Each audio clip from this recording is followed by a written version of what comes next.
steps out of the van. Next thing I know, I'm in an ice camp, and I won't see my son again. At least I wasn't deported by a man. Brown woman, ice agent, hashtag go boss. A brown woman, ice agent, hashtag go boss.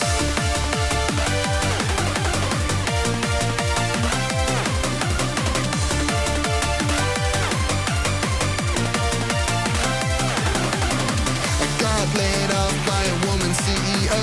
Oh yeah, it was hashtag woke. Israel destroyed my olive farm to build a settlement.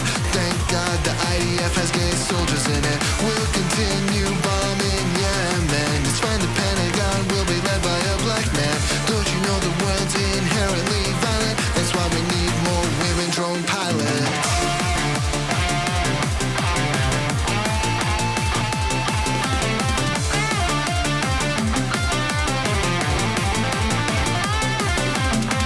Someone murdered a white family in the year 1983. Multiple witnesses saw the crime that night. They all agreed the killers were white. The police had a different idea in mind. They found a black man to malign. They framed and sentenced him to death. His appeal rejected by Harris. Black South Asian prosecutor, hashtag go boss. Black South Asian prosecutor, hashtag go boss. Black South Asian vice president, hashtag go boss. Black South Asian vice president, hashtag go boss.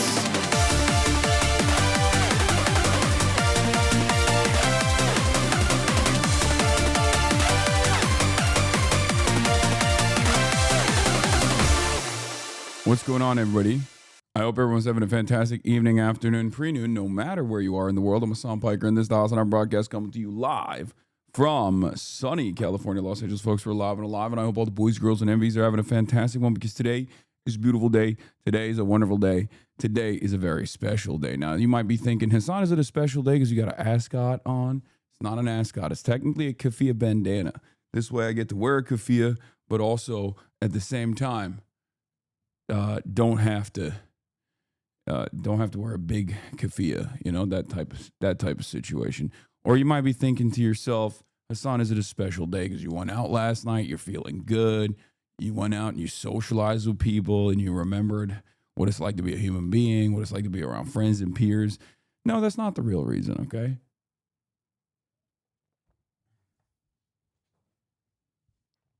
What is the real reason why today's a special day? Well, it's a special day every single week. Ladies and gentlemen, all of those reasons are why today's special, but it's especially special because it's Friday. That's right. Boss, you know we finally here, right? You already know what it is, baby. It's Friday. And as is the case with every single Friday, I want to wish everyone a happy National Girlfriend's Day on this beautiful, spectacular, epic Friday. More like Friday, maybe Friday. But ladies and gentlemen, boys, girls, and MBs, it's Mufasa time. We are celebrating the beauty of our forefathers fighting long and hard to ensure that we get a sense of autonomy, a sense of purpose in our lives, a sense of feeling alive. A long, hard-fought battle for the weekend, baby. If you like enjoying a 5-day work week, then you got to thank a union. You got to thank the labor movement, ladies and gentlemen. And we do every single Friday. As always, you already know what it is. That's right. It's Friday. W camera work. I didn't do that. I didn't film this. But I was there. I was there when it was being filmed. Anyway, I'll talk about that in a second. I still have work tomorrow. Well, me too, buddy. But, you know, that's part of the process. If you're, obviously, if you're wage cucked in the service sector, this is your work week. So, sucks to suck to all the wage cucks. All right.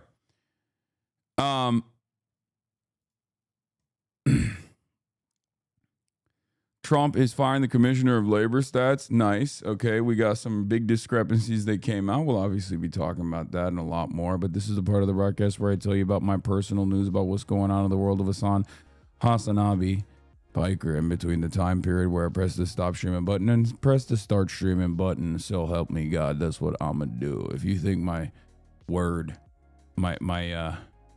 voice is a little raspy, a little grovelly, that is because I drank alcoholic beverages last night, and after the age of 34, when you drink even 2 doubles, which a younger Hasan would easily take down and wouldn't even make him drunk. Once you do that at my old age, it's over.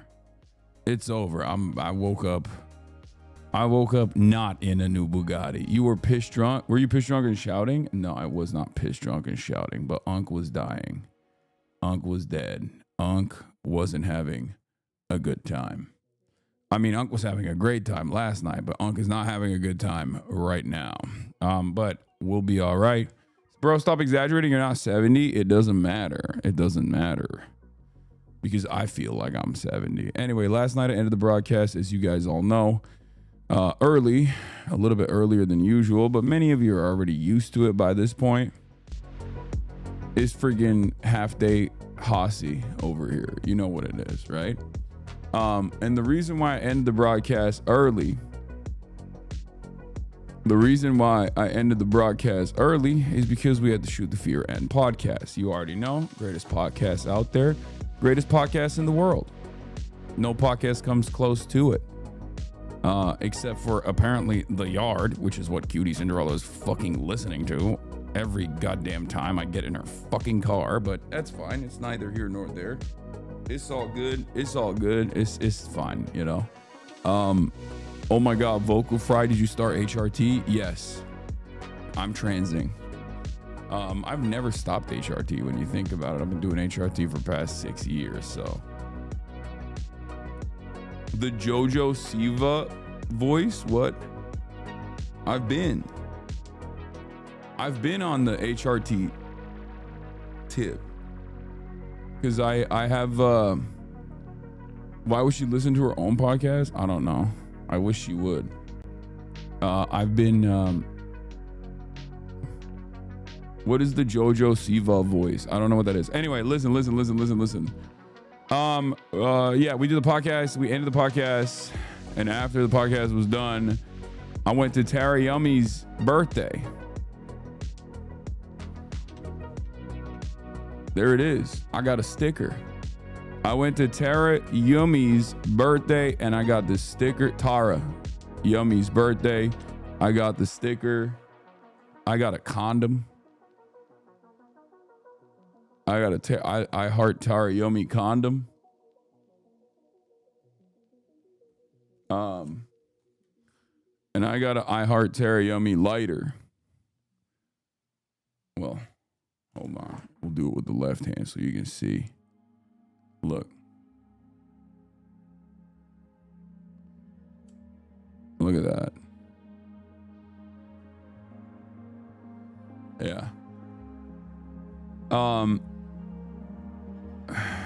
For the SIG afterwards, sexo, you guys are silly. Bro's weed ain't even loud. Nice of them to get you out of the house, Unc. Yeah, I did. I got out of the house, and it was good that I got out of the house. Is it true, or is nephew wildin'? Listen, adapt somewhere risen Tara Yomi right now. I will not be confirming nor denying anything. Okay? Listen. I'm just saying. I can neither confirm nor deny the existence of information that pertains to whether Adapt was rizzing up Tara Yummy. Okay? I know it's a part. I know you might be thinking, oh, Hasan, you're a journalist. You're an investigative reporter. I'm not. But you know, I'm not. I can't confirm nor deny. Oh my God. You said Rislane Maxwell? That's insane. Stop. That is too much. That is too much. That is Baby Gronk, Livy Dunn, Labubu Matcha Dubai Chocolate. Yeah, I don't know. I know all of those words, which is crazy. Did you see Nephew did a whole ass war before that party? I did see that. I saw a little bit. I saw clips of that. Rislane Maxwell is so good, but so bad at the same time. You can't use that. Okay. An NPR article about you dropped a little while ago. Yeah, I know. I did this interview for It's Been a Minute, and it came out. It finally came out. I did it a while back, but very stoked on that. We'll take a look at that later. We got the video on it too. The NPR It's Been a Minute NPR video podcast, a himbo gateway drug to the left, Hasan Piker, which is pretty sick.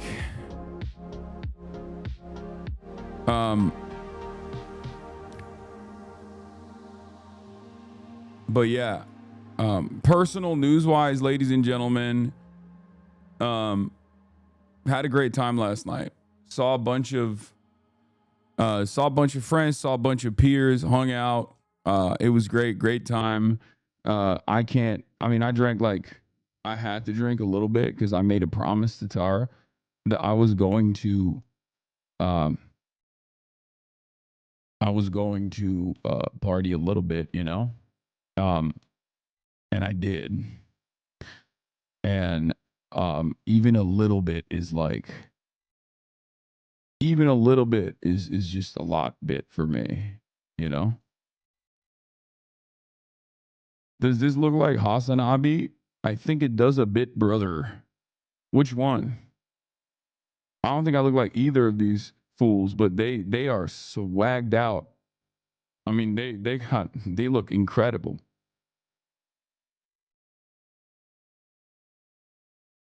This is how I should start dressing, honestly. This is how I should start dressing. What? Middle right, confirm or deny? What is this?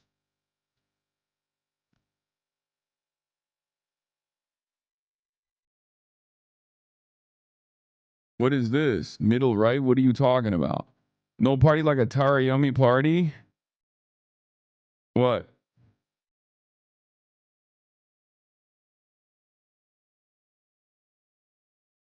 HasanAbi, my 15-year-old boy wants you to start using buffoon. K, thanks, bye. Like buffoon? I don't get what you guys are asking. Adapt. Oh, Adapt is right there. Yeah, he is right there. Yeah, bro, he's everywhere, man. I love Adapt. He's so funny. He's great. He's like, you got to address the hockey cover-up allegations. What do you mean? Oh, a hickey? No, I don't have a hickey. That's so funny that you think I have a hickey. Again, I'm a 34-year-old man. Okay, I don't get hickeys. All right, so